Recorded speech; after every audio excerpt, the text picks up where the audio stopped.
Binibini at Ginoong Kalikasan. Ayan nga pala ang aming pambato na si Ashanti.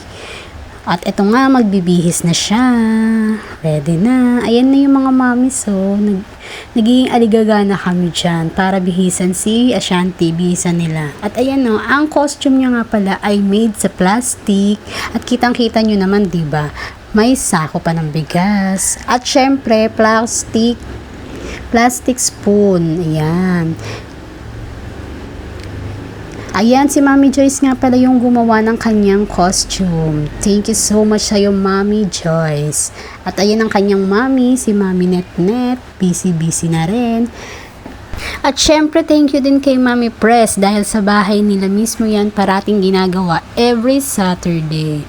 Ayan na, ready na ang aming pambato. Pati accessories niya, made din sa recycled materials. O, diba? Ayan, super pretty, diba?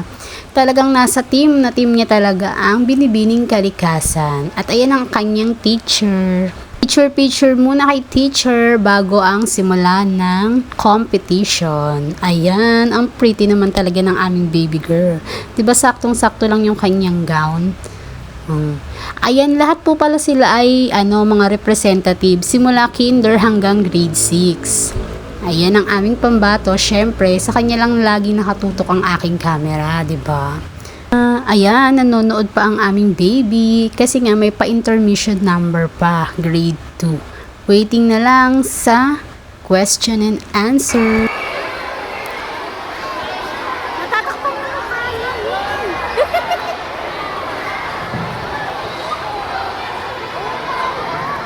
Sige. So, para sa kinder, ang tanong nyo, bilang isang DPC Genetician, anong mahalagang bagay ang pwede mong iambag sa ating kalikasan? Ulit, bilang isang mag-aaral ng Doña Pilar, anong mahalagang bagay ang pwede mong iambag sa ating kalikasan?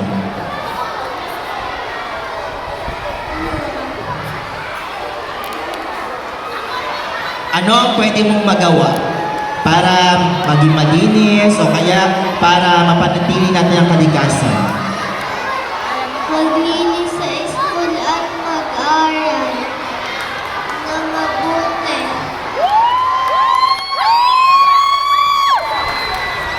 Sige, doon tayo. So bilang mag-aaral ng Doña Pilar, ano ang pwede mong gawin para sa kalikasan?